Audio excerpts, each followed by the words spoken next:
like here we go. Not these other times where we weren't actually going yet. Just this for real. We're going for real this time? The for real going. Yes. Awesome. Yeah. Hi, everybody. Hi. We got a few people joining in. We got a lot of folks coming from all of the different hold patterns you were in waiting on us. But we're going to give it just a sec here, make sure we've got all of our audio and video going. Hi, everybody. As it ought to. There it is. We're All live. Right. We're live. It's working. We're live. Yeah. So, all right. Well, welcome to another Unauthorized Caucus. It's Thursday. It's noon. So it's time to do some caucus stuff. I just wanted to make sure we had all of our stuff going. We've had some broadcast issues the last few weeks, but we'll see. You could just call it terrible broadband in our area, or we could equate it to being hunted down by the very machine. We could call it the CIA shooting anti-Wi-Fi space lasers. Anti-Wi-Fi space lasers, that's true. And we did talk about them and Epstein at the same time. So. Yeah. Never know. Bad stuff happens. But, welcome to another one. We got a good one today. And there's been a lot going on, but not as much. We don't have another primary, because we keep talking about that, but we don't have another primary in the Republican Party presidential race until, February? Is it late February, right? It's like February 24 or something is South Carolina. Yeah, it's going to be a while. So we've got a bit of a break here where we can stop talking about how Donald Trump is wiping the floor with everyone and is going to win and should win anyway. Sorry. Now just Nikki Haley. It's just Nikki Haley, everyone else. But that is an interesting thing. We'll get back to some of those dynamics, but it raises a lot of interesting questions. And we've had one on the horizon for a while we wanted to talk about.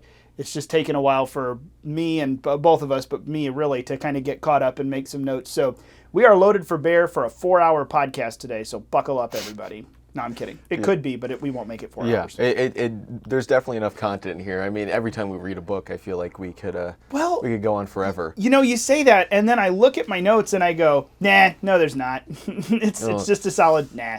But no, there really is. In this case, there's a lot going on. There's a lot happening. So before we dive into it, let me remind you, I came loaded. I have copies. He has a book. I have a highlighter. This is serious, people. I have a highlighter. But before we dive into it, let me go ahead and remind you, I'll keep an eye on the chat, first of all, as we are cruising through everything here today. Hopefully we'll have solid audio. You'll hear us really well. Slide into the chats there, YouTube, comment on Facebook, jump over to Rumble if you want to get really spicy, because that's where most of the fun stuff goes on. Let us know what you're thinking about. I'll keep an eye on it as we're going through. But that reminds me, wherever you are, like, share, and subscribe. If you are on Rumble, the big green button, YouTube, the big red button, turn on the notification bell. Make sure that you are seeing all of our content, because as we have now discussed, we get censored because we talk about some interesting things around here. So if you really don't want to lose touch with us, after you get done sharing, and subscribing and sending the link to a friend so that they can talk about it with you, go on over to phyllisschlafly.com, sign up for the email list. You'll get the email after this one today, our links and resources from all the things we talked about, and there'll be a lot today. And then, of course, you will hear from us in the future as well. And we won't abuse that. We'll be nice, generally. And then you've got our emails, and you can send us your personal thoughts and be a lot meaner than out in the chat. Although everyone out there is in the chat's pretty, they're pretty honest about everything they think. So go and do those things, and then you will not regret it today, I promise. So that's where to go, and make sure you get all of the goodies. Right.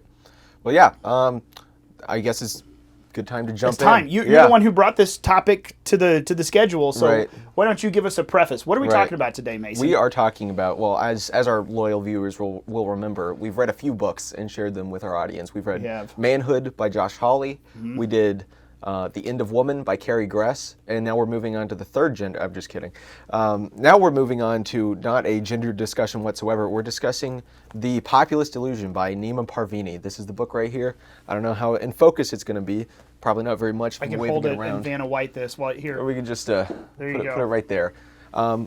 Most importantly, it'll be in the show notes. So if you're interested in what we talk about today, and you think, I might want to learn about this myself, I might want to go read this book and figure it out on my own, then you can do that. But yes, that's the book we're discussing today. And it's an interesting book. The author is a former academic, former Shakespeare professor in the United Kingdom. And Shakespeare scholar, has maybe like 5 books on Shakespeare, I think. I don't know. I haven't read them. I haven't really looked into them. But then he started getting more into economic discourse and wrote a book kind of in the Austrian economic school Right. and then it has now written 2 books on politics very specifically. There's this one, and then there's a more recent one. But this one I think is very interesting, and it gives lots to think about. So the crux of this book is kind of surveying, I think it's 8 different thinkers who fit into this kind of domain of elite theory, we could call it. And what really the through line with all of them is that there's kind of a hint of Machiavelli in each of them. And I think it's important to touch on that before we jump in, because at least in my experience, Machiavelli was one of the most lied about historical figures through my educational experience. Everybody was like, oh, Machiavelli, yeah, he wrote a handbook on how to be a dictator, and dictators are so bad. Whereas that's not exactly what Machiavelli was writing about, and it took me a while to realize that. And even as I was realizing that, people in my life were like, why are you reading Machiavelli? That guy's a bad guy.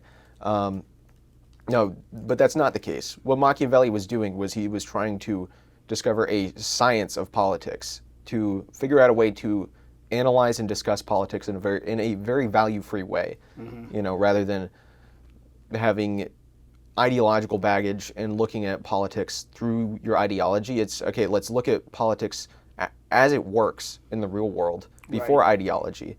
And I think that's important to do, because that's a prerequisite to instituting whatever ideology or program that you want. You have to be able to take a sober look at the battlefield before you actually engage in battle. Otherwise, you're not going to be able to win.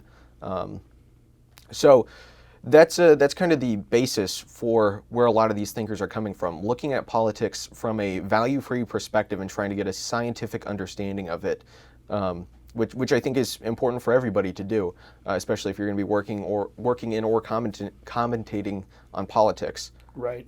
But yeah, so a quick list of the 8 thinkers, and we're not going to cover them all today. And by the way, let me back up and give a definition here. And by the way, if you're experiencing any audio cutouts, do know that we've discovered this is just a terrible time to do this, apparently, because the upload speeds go to nothing. So we may take a poll and ask you all what time of day we should do this outside of the noon hour Central Time, since that's apparently pretty iffy around here. But what elite theory is, what you mentioned as you ran through and just kind of said, let me just give a super quick elite theory, a political science or a theoretical perspective according to which the country's affairs are best handled by a small minority. And then also in modern societies, this fact is just inevitable. So what it means is there is no such thing as populism. There is no such thing as rule by we the people, the sovereign people, consent of the governed. All of that is really just a myth. It's gone out the window. That's the whole postulation of this.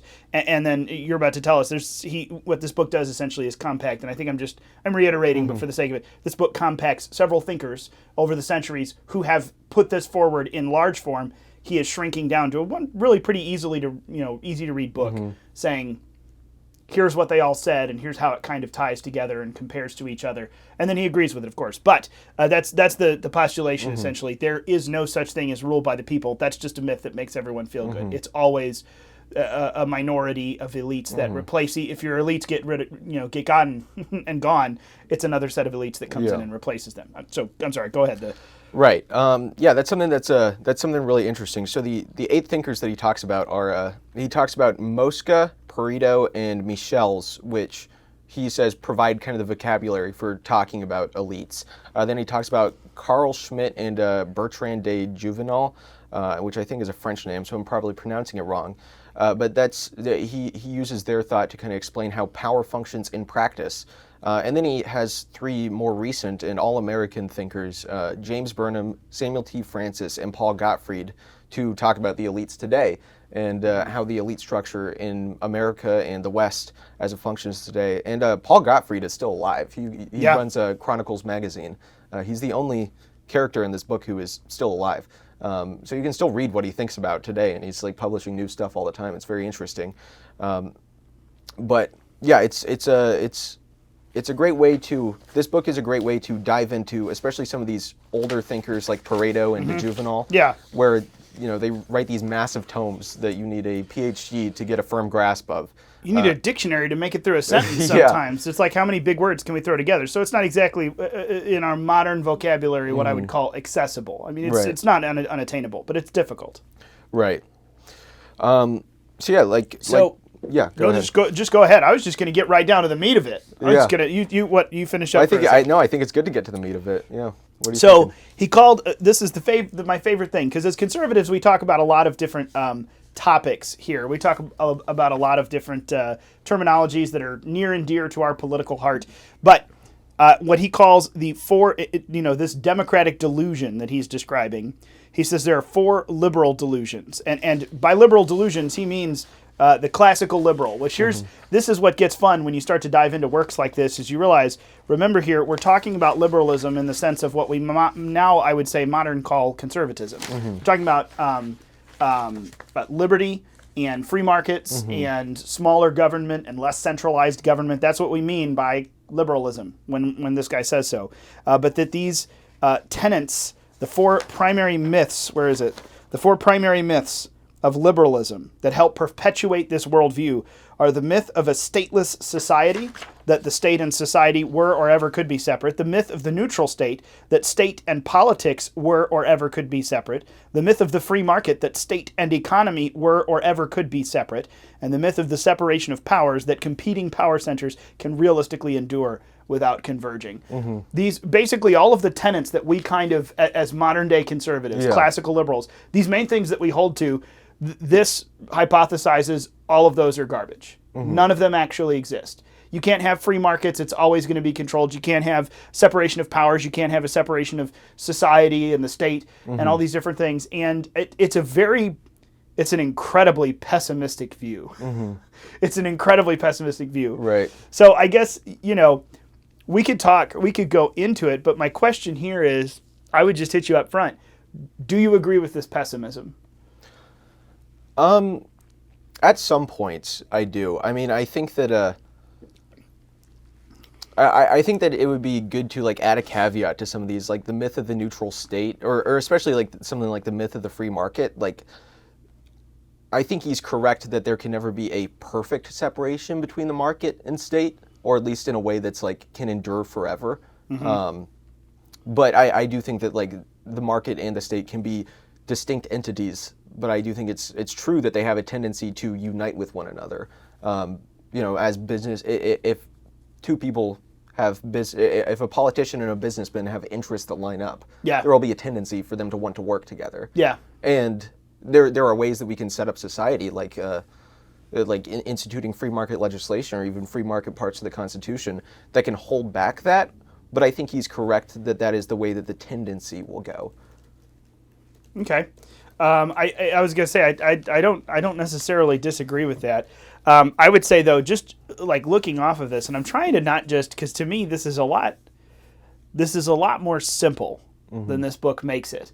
And I found we've got a couple of good resources. There's actually someone that we were just looking at recently, Charles Haywood, who he actually had a couple of things, and this is very interesting and balanced view. We've got a couple of stuff there. I'm going to throw those in to the After notes, so that you all can take a look at some other people's writings about this book. But what I would tend to say is, when I look at it, a lot of the and by the way, it's just you need to speak up. Everyone is saying that I'm fine. It's you. No, I'm kidding. No, I mean it is your mic, but just project. Yeah. It's from the diaphragm, whatever the opera teacher would tell you. Yeah. I don't know. I'm not an opera teacher, so I'm not gonna try to go down that road. But what I would tend to say is, the more that I look through all of these, this is democracy an illusion. Yes, it is, they say. It's very interesting to me, because I think that there's a lot of analytical correctness. They have analyzed a lot of things that have happened and a lot of pieces and parts of history correctly, or honestly, in some of their cases, like what was John? Is it John Burnham or James Burnham? James Burnham. Yeah. James Burnham. James Burnham. He was accurately assessing something that was right in front of him. But I think as much as there's analytical correctness, I think there is a failure in the ability to predict. Because I mean, history is just fraught with things happening all over the place that were unexpected, that just erupted out of nowhere. Right. And it's kind of disingenuous to look at that and say, well, because this is how it is now, I'm accurately depicting the system, this regime, this form of government that we now have, I can predict correctly based on what I'm analyzing, it's just always going to be this way. That to me seems analytically correct and predictively incorrect. Yeah. Which I think is just kind of the common problem that I have with this, and why I say, well, yeah, a lot of this is right. Yeah. But I disagree with it. It's wrong.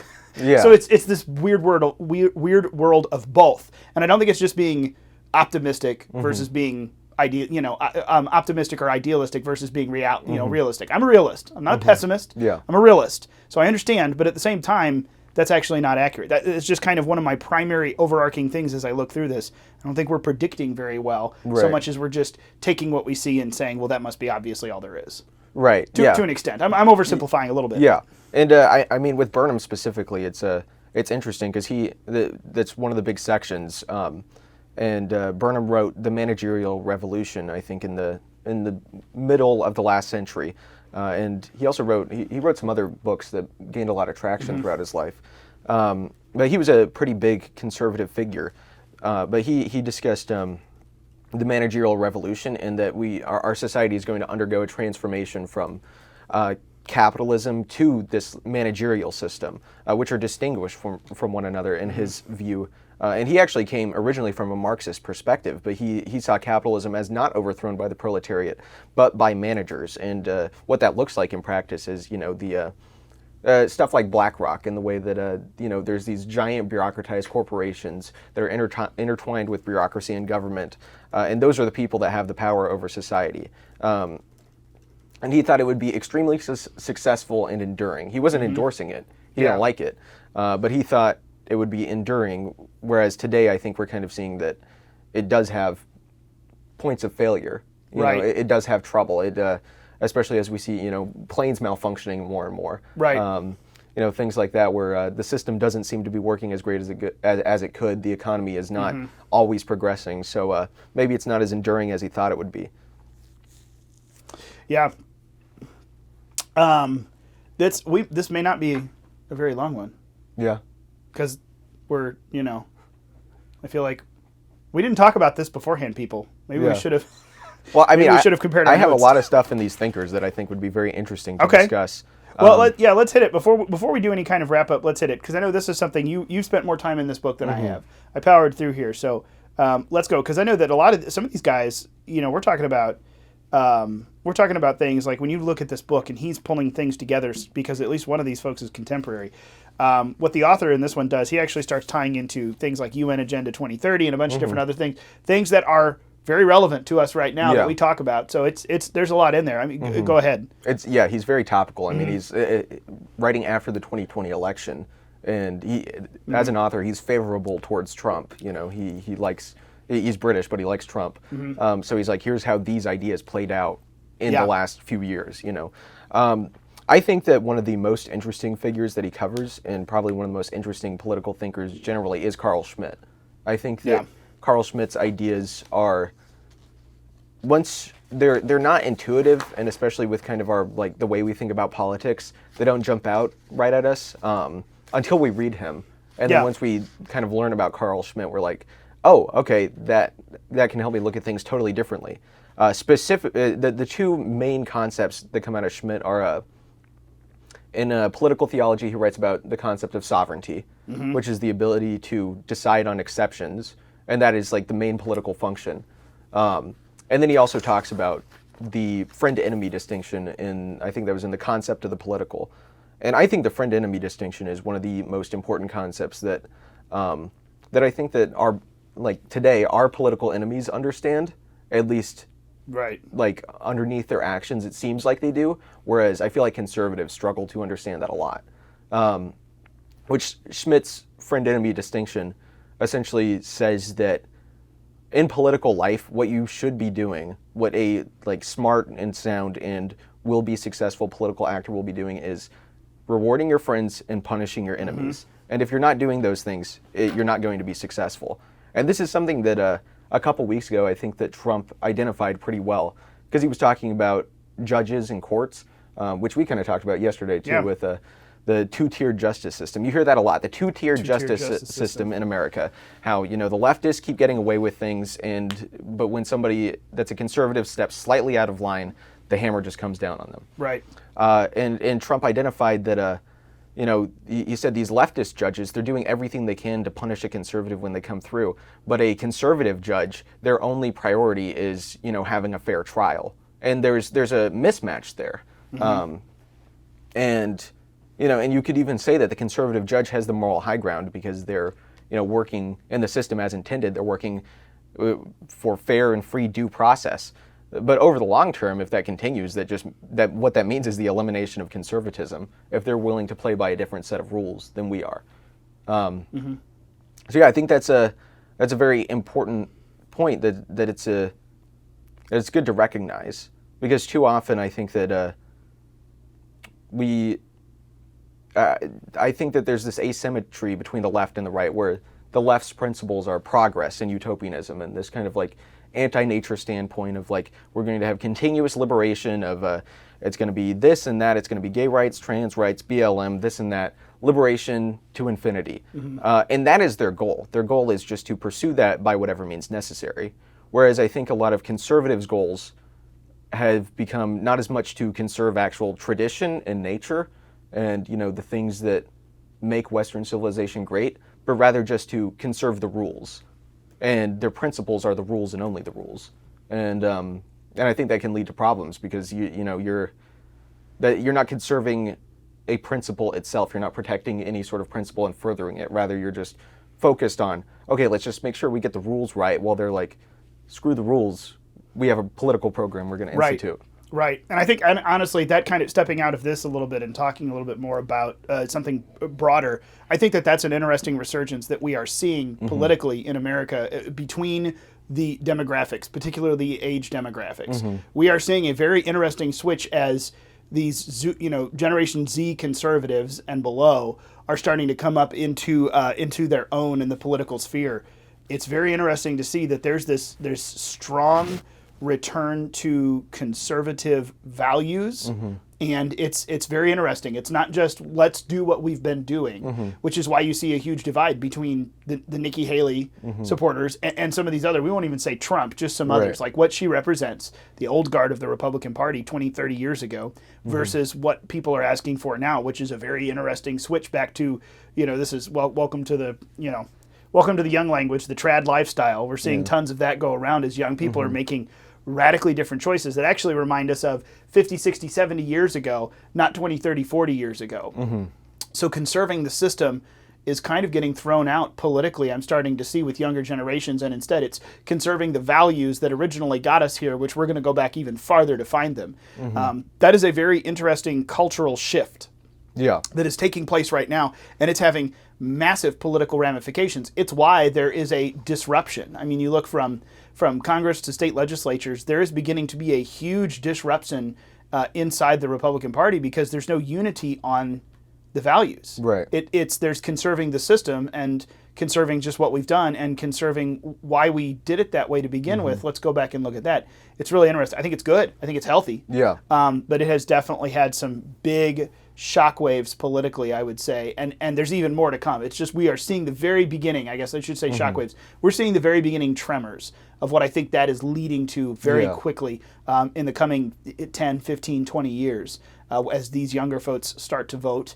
And as a lot of the old school conservatives are suddenly not a part of that conservative right-wing voting bloc anymore, that's going to make for a very interesting shift. And I think that partly explains some of the shift of the movement toward the Trump side of the Republican Party and not the traditional side of the Republican Party. So that's, what you're talking about in there, that relates very heavily to something that we see and talk about every single, week, it feels like, with our topics here. So Right. Because, it's important that our side of the political aisle has actual principles, and things that we're trying to attain, which is some like preserving Western civilization, preserving, the most wonderful and successful civilization in human history.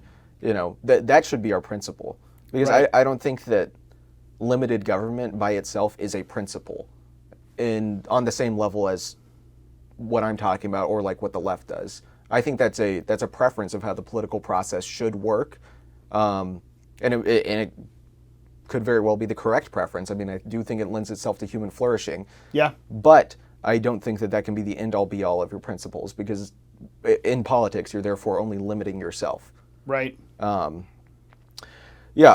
Someone, by the way, is asking why this guy, with his interesting opinions, why does this guy like Trump? I didn't actually go that far into him. Do you have an answer for that? Like what he's talked about that specifically? Is there a short version of that? Yeah, I mean, I don't, because he's British, so he doesn't exactly fit in our, like, I wouldn't call him a conservative in the American sense, because he's just not an American, and it would be weird to try to like shoehorn him into that category. But I think it's because he overall doesn't like the left and wokeism, and sees Trump as the most optimal way to fight back against that. So, yeah. So he's definitely on our side. If he was in America, I think he would vote GOP. Right, which is why it's just interesting that when I hear, and by the way, if sound off, continue to let us know as I'm looking through all of the technical side while we're still having the discussion, switching some mics and a few different things. So if it gets better or worse, please do sound off and let me know, because we've never had a problem until the last 2 weeks, suspiciously, after we talked about Epstein and the CIA. So we'll kind of keep making adjustments on the fly here until we get it back dialed into where it was.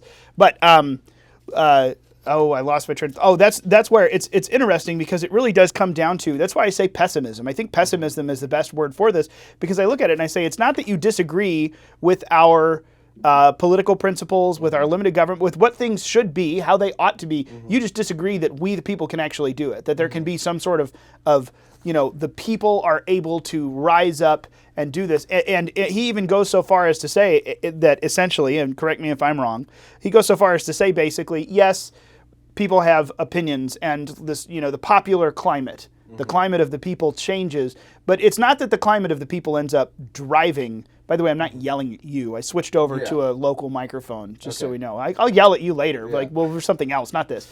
No, but like the people rising up to something, it's not that drove a different decision making. It's that, we need to change and tinker with something to keep them placated. Right. And I mean, again, like, these are things that I feel very much on a regular basis. Like, this is just people throwing the levers here and there to try to keep everyone happy and keep us in charge and keep us in power.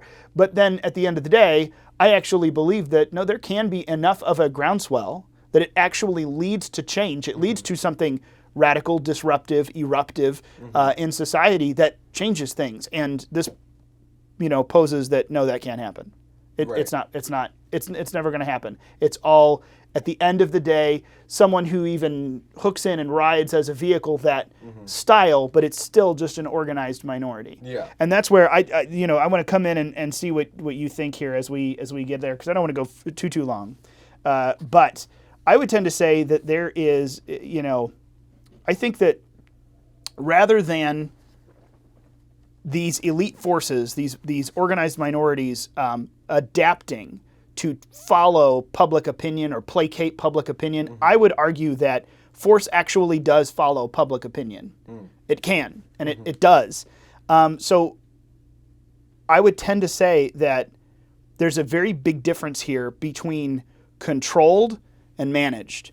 So, you look at the American Revolution, the War for Independence, obviously this was, it wasn't like an overwhelmingly popular thing. It was pretty divided. There were a lot of folks who didn't want to go the route of independence. It was a laborious thing, but the colonies moved forward in that. Yes, this group of men, the Continental Congress and others, kind of rose up to be the organized minority. Right. But that's a leadership necessity, not so much that they were the ones stoking everything and everyone just went along with them. This was a populist idea.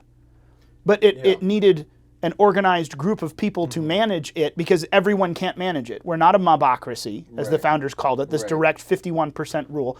That's not functional. It doesn't work that way. So in that regard, I agree with you. There's no way that that's actually what makes the governing decisions. There has to be some sort of system. Right. But does the system bow to the wishes of the people, or does the system placate the people and is truly always in charge? That's where it comes down to. I would look at it and say, I agree. It's just, I agree again with the analytics, but we're talking more about managerial control, about managerial administration than we are control. from this minority, this group of elites, and it just is going to roll over from one to the next to the next. Yeah. So I kind of look at it and say, you're identifying even correctly that there has to be an organized minority of people that technically throw the levers of power here, but they are responding to the will of the people. Yeah. I would even differentiate there, and it's kind of, again, it baffles me that someone gets so much right. Of course, again, he's repeating other thinkers, many of whom I don't actually agree with on a lot of different things. Yeah. But it's anyway. I don't know. What do you think about that? Yeah. I would tend to make a distinction there that I feel like we just missed that in this idea that's being put forward of elite theory. Mm-hmm. Well, force follows public opinion, but what does public opinion follow? Because it wasn't the groups in the colonial states. It wasn't the masses who came up with, these new ideas. It was Thomas Paine. It was the Federalist Papers. It was a minority. It was an organized minority, which is a principle he talks about here, that an organized minority will always beat a disorganized majority. So yes, force follows public opinion, because at the very least, if you're going to have some sort of armed conflict, you're going to need people with guns and enough of them to stop the other side.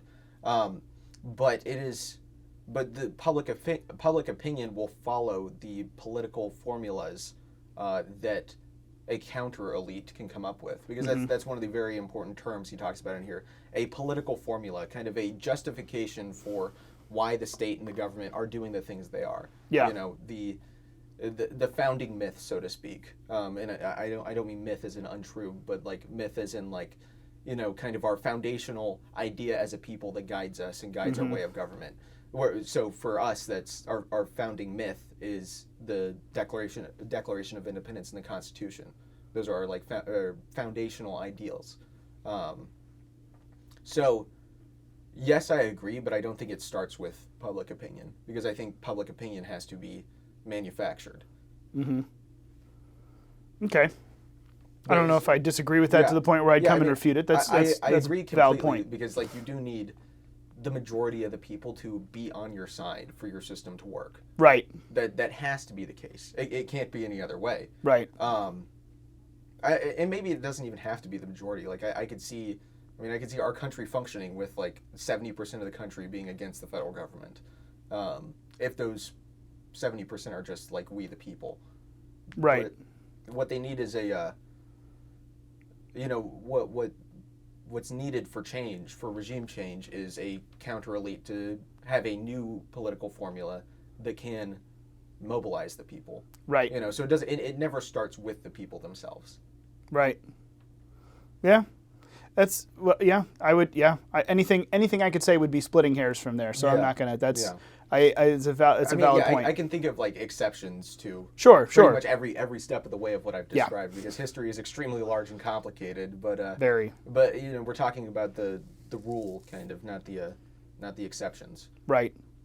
So I'll back up. I mean, I'm for the most part, I've wrapped up a lot of the things I wanted to cover and say, because this is a very interesting topic. This is one of those that backs up and talks about not just all of the surfacey political things that we deal with today, which is unfortunately in an election year a lot of what we get to talk about. What's happening right here, right now, which I say unfortunately. It's not like that's not important. It is. But then to be able to back up and kind of go values debate style, let's keep going deeper. What's the next level? Right. What are the fundamental things that we're talking about here?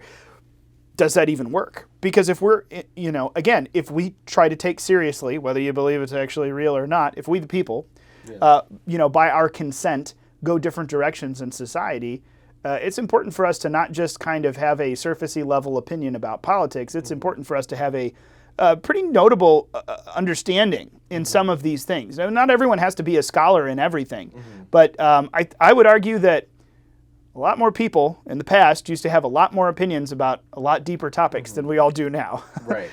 In our Netflix, TikTok world. And I don't think I'm going to stretch too far to say that. So this is a real opportunity for us as conservatives, as people on the right, as classical liberals, whatever name you want to give to us. Maybe we should have a whole episode sometime on the history of political labels, because holy cow, is it confusing. But those of us on this side of the spectrum, this is important for these discussions to take place. It's a little outside the norm of our modern society, but I want to know not just what my opinion is on this current politician or policy. I want to know what my opinion is about the principles on which it was founded that no one has talked about in a long time. It's just, this is kind of a bygone thing. Well, like this, let's back up and examine it from that level. This is a biggie, and it's interesting stuff. It's not the lighthearted conversation you have with your family around the table, but maybe it's time for us all to be diving into discussion groups and study groups again, where we en masse move toward talking about things like this. I think that's important.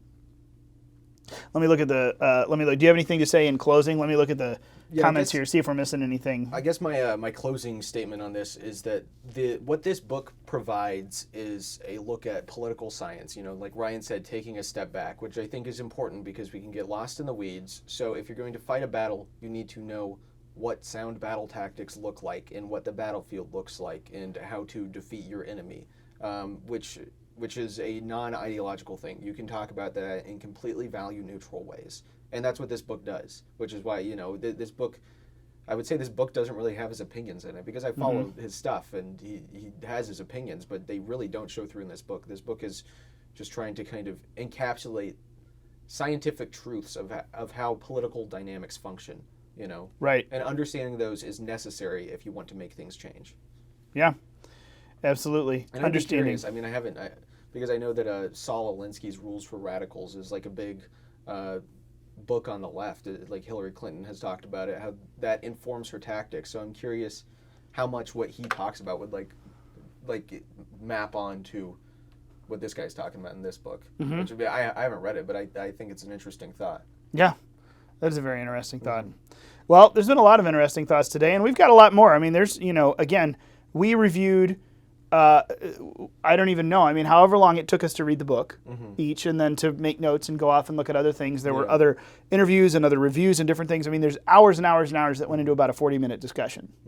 So there is hours and hours and hours for you to do and look at on this topic. Not that you need to do all of them and take them all, but it's stuff like this that is very worthwhile because, this is how we as a society function and govern ourselves. So we think.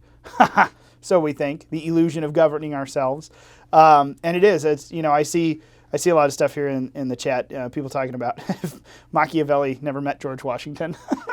That sounds, by the way, that sounds like a very American t-shirt that I would, Machiavelli never met George Washington. Yeah. No, there's some interesting splits that have happened in history here, and America really does sit. This is a very good reminder that as we look across this and you hear people talking about this, America really is a very small and very relatively new part of the politics and history of the world. And there's an incredible flashpoint of stuff that has happened here that is unique and special and is worth being a part of.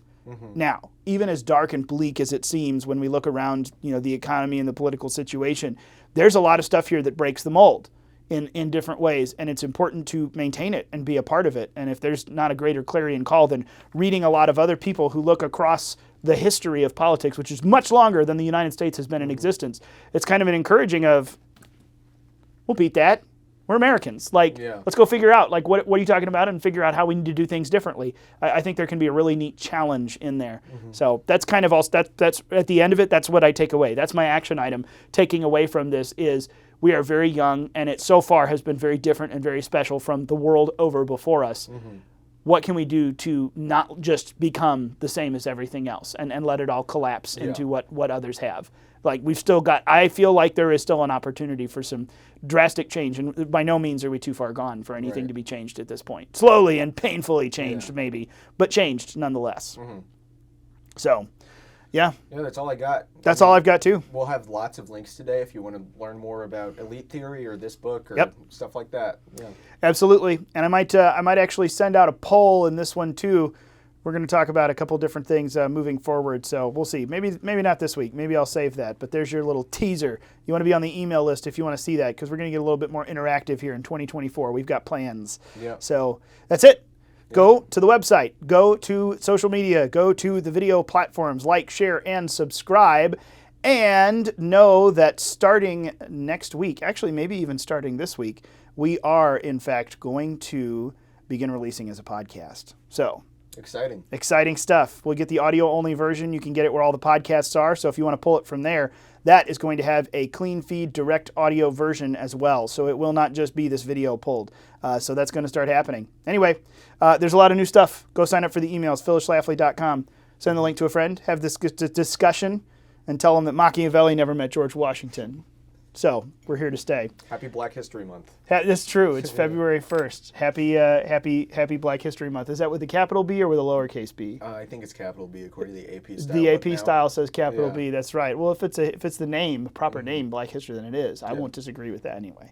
We're going to stop before we get shut down entirely and the feed just goes dark. Thanks, everybody. Have a great day. We love you. We appreciate you. And we look forward to next Thursday, another Unauthorized Caucus at noon. We will talk to you then. Bye, everybody.